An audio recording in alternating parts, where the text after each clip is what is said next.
What's up, y'all? Today we are talking to the judges of East Coast Showdown, Deshmesh, Megha, Avi, and Priya, about their placings and thoughts of the competition. Now let's get into it. Watch the breakdown. Yeah, I was asked to judge like at the tail end of December, and I think maybe like first week of January it was confirmed. It was pretty, it was kind of late. So I think they asked mid-December, late December, and we confirmed early Jan. Towards the later end. I remember getting a call over like winter break, so it was probably right at the tail end of December. You got confirmed pretty late in the game, and then what was going on with this rubric? To my knowledge, they were still trying to stay consistent with previous ECSs, and they have always been in an execution heavy comp, and previous iterations of the competition and the results will definitely tell you that. I think where there was somewhat of a kerfuffle was I think they wanted to go a little bit heavier in sending the message of execution heavy, which is why I think you see dancer execution and then set execution differently divided out. Yeah, so generally pretty consistent, but just not very clear. How exactly was it not clear? Yeah, I think the clarity suffered in the way that it was kind of the verbiage that was included in the rubric itself. I think it was a little confusing. Even when I read it initially, I thought that this was something that needed to be corrected, and it was something that this panel needed to jump on a call and take care of, which we tried to schedule, and unfortunately, schedules didn't align. And due to the late nature with the comp looming, I would say within 2 weeks of all of us finally getting put in a group chat together. Yeah, I think that we just didn't have enough time to get everything completed. Mind you, in my experience at least, I won't apply to a competition unless I know what the rubric is. Yeah, right? It's why am I going to spend all this time and money to put this work into something I don't even know what I'm being judged on? What's my focus supposed to be?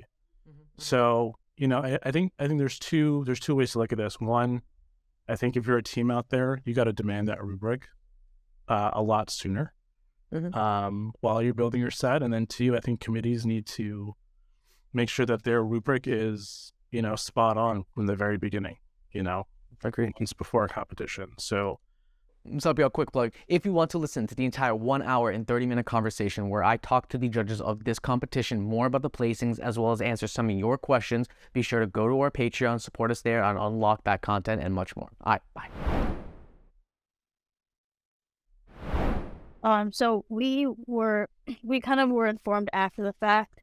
It turned out that he had been mixing, or he had made mixes for a lot of the teams at the comp, and a lot of other teams who didn't have a mix made by him were concerned that there might have been implicit bias with him judging.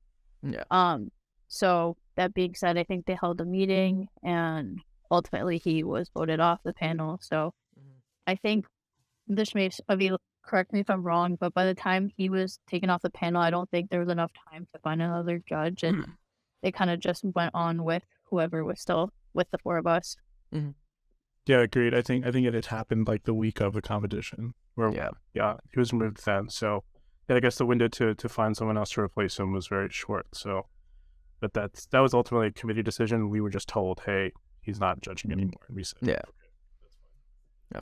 And I just want to say, I don't think Smith is a bad guy. I think he did it with the best of intentions. I don't think he did it maliciously in any way, shape, or form. I just want to say this out there. Yes, it happened. It was probably just some miscommunication on his part and everybody else's part. I don't want to make it seem like he's a bad guy. I just that is what happened. I think it's other comps have allowed. I believe he judged. Oh yeah, exactly. So, or something like that, and so the circuit has allowed judges and DJs making the mix of the competing team. I think we can. That's a larger conversation, but he's just one in many. He wouldn't be. Yeah, exactly. Like, it came out.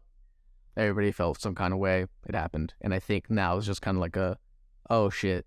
Okay, well, the circuit now realized, like, overall, like, okay, this isn't, like, I guess this is going to be something that every judging panel has to have this conversation before going in. For the sake of conversation, what's y'all's opinion on it? Yeah, I think for any team that has like a good mixer and just beats a great mixer, like you're gonna be able to, or you're gonna come to a place where you need to like explain a drop or a structure or something and what you're doing. So it's not like he's like mixing blind, has no idea what segment this is for. Yeah. You know what I mean? So it's just like you're essentially a part of that team. You know what I mean? Like you are helping build that set, whether you like it or not. And if you know what's coming and you know the intention behind the song, then yeah, you're going to have a bias, whether it's a good bias or a bad one. And I was talking about this with like other people, and one way to look at it is if you mix for a team, okay, like you might have an advantage, but you could also potentially have a disadvantage if you do the drop that the judge/mixer has seen and it doesn't hit as well as it has in past videos. Like there's that bias, like, oh, that's not what it was supposed to look like, so you get points docked. So it's like, regardless, it's kind of like a slippery slope. As a mixer and being on a judge's panel, I don't know. It's kind of similar, like, you wouldn't judge a team you've danced on, right? Yeah, but I also do want to make like the counter argument. Like I could see a place where like if somebody's just like sent them the mix to master it, and like they just like listened to it and like I don't know, did the sound magic thingy. I don't like moving the bars up and down until it sounds good. Oh yeah, like maybe that's fine. Like I don't know. I think, as you guys know, I don't master this pod at all. Like it sounds like whack. But there's that, and then two. Like the argument could be made, like if you've judged a team in the past, you've obviously watched their performances. They probably have sent you a video and asked for critiques. You send them critiques and like you do the whole thing. And now, like let's say you judge them again. Like I know, like in the past, like I'll judge a team in Maj and I'll see them at blowout, and I'm like, oh well, like I saw that. Good job, improve this thing, that thing. Like, is it the same? Like not quite, because again, for me, it's like this exchange of money. That's like the really big, like, issue for me. But like, if people are bringing up the issue of that, then like, how do we feel about judges who have judged a previous comp, judging a future comp? I don't know. It's like a conversation I think the circuit should have as a whole. But I think you can make an argument the other way.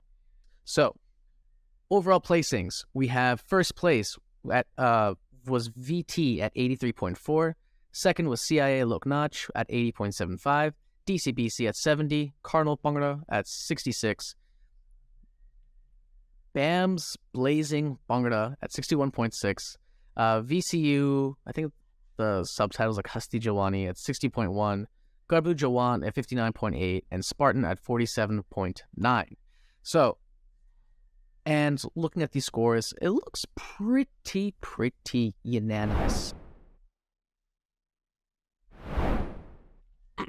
So I guess I'll say since I was the only one who had a difference of opinion. For me, I think so. Going to judges meeting and stuff. I think what DCBC did well, and what the other judges would agree with me, is that they played to the rubric well and they played to their strengths well. Okay. They executed. They were clean. Granted, they did come in with lower energy, and they didn't have as much as like I don't want to say necessarily impact, but because I can't think of a better word, impact for me. Okay.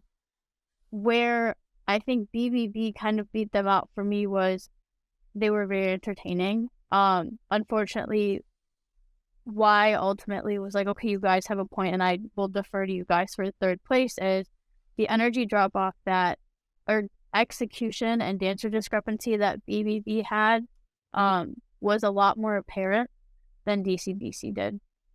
And like we said earlier, this was an execution heavy comp. So like that's a fair point, and I couldn't really argue with that. So, and for those who are listening audio only, the difference between Cardinal and DCBC, so DCBC at 70, Cardinal at 66, so 4-point difference. But yeah, on average. Can you give me some examples of what DCBC did really well and what BBB did well and didn't do well? I think DCBC, for me at least, they were consistent. Okay. DCBC has their unique style of dancing, and they're able to, they were able to effectively show their style and kind of tell their story through their set. I think more so than a lot of the other teams, especially fourth through eighth. They showed a lot of grace in their segments.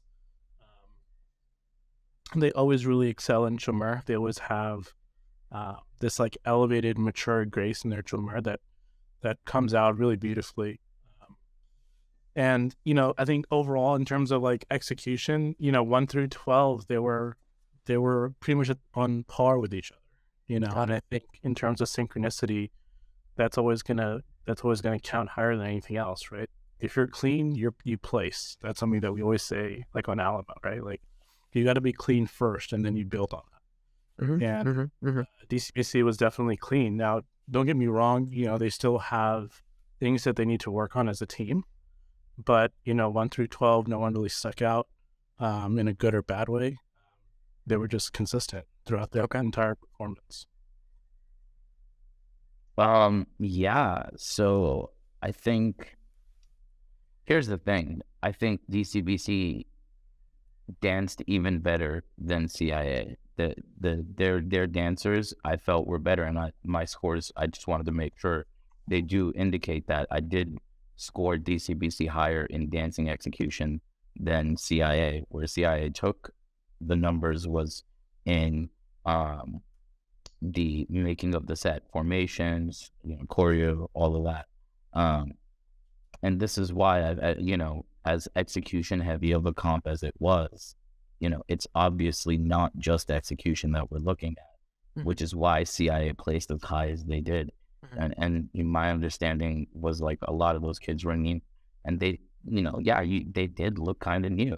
When you say look kind of new, what do you mean? Form, like consistency in form. We're talking like specific moments where, you can tell like that sort of, whether you call it nakra, whether you call it flow, bounce, other form things like, matching steps and all of those areas, more of a bounce, especially mode, like, things which are more exposed in movements like jal and things like pratake, that style, when you're inexperienced versus when you're experienced, it does show, as it did, but they danced clean enough and their set was better enough to where they placed over the teams that they did. I think you could make a case for Cardinal to place, but there were, DCBC's dancers just outdanced Cardinal. Their set was something that highlighted their strengths more than it hid. Now, granted, like there was, at least for me, a clear drop off in terms of like a set with DCBC and Tech and Loknaj. But DCBC danced well enough as a unit, and their ideas were refreshing enough. But Cardinal lacked just that overall impact. And teams like VCU and Gabru Javan, which is in that next tier, they have a lot of potential. Both of these teams, Gabru Javan and VCU, I felt like had a lot of potential. I thought VCU had the best mix, song selection, and the way that they hit moves through the songs, I felt like was in its own sort of like tier. But they lacked crazy consistency from dancer number 1 to dancer number 16, and they had just blatant mistakes that, like, a team like Cardinal or DCBC would be like, yo, how could you place a team that had a dancer forget like a move front and center when we didn't have anything of the sorts, and we just, 1 through 12. But I think that's why, as a whole, we pretty unanimously agreed on placings 1 through 3, even though Megha disagreed, in her initial scoring. But, she was okay enough with placing DCBC. So I think it was pretty clear with the flow of the comp why a team.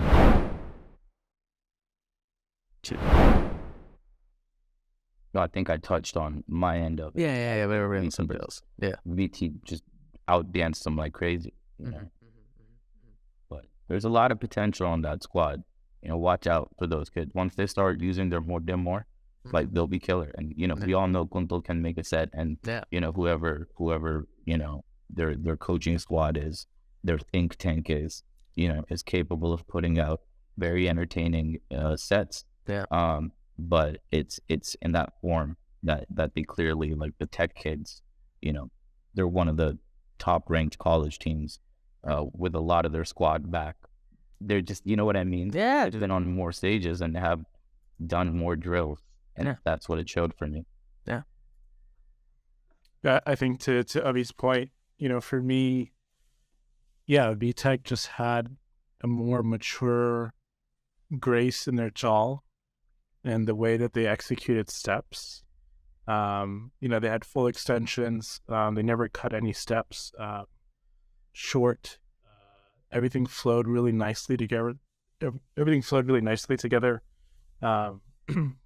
was placed effectively. You know, they didn't necessarily sacrifice any moves for, you know, formations, which I appreciated. And then to Avi's point again, you know, I felt like VT was the only team that really bounced their shoulders, you know, really hit their background really correctly,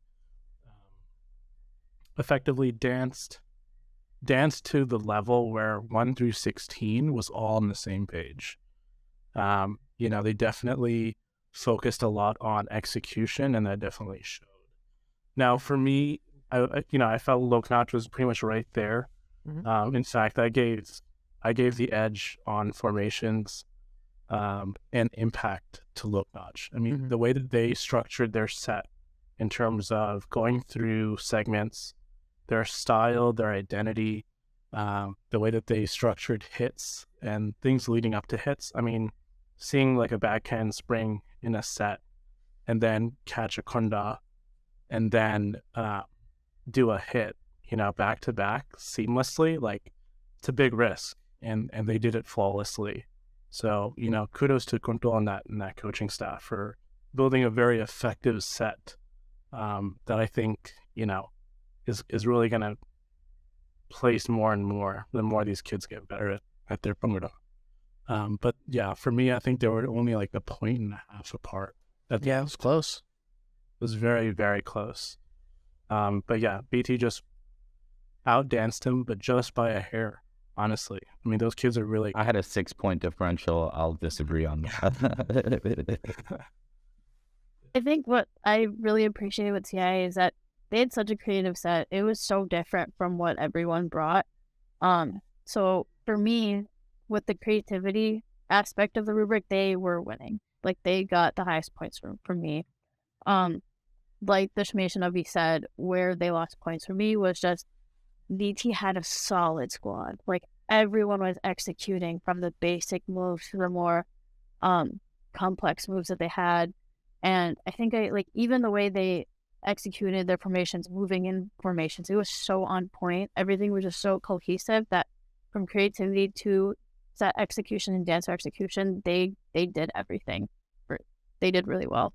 And that's where they beat CIA for me. Those kids, like Avi and Deshmesh have both said,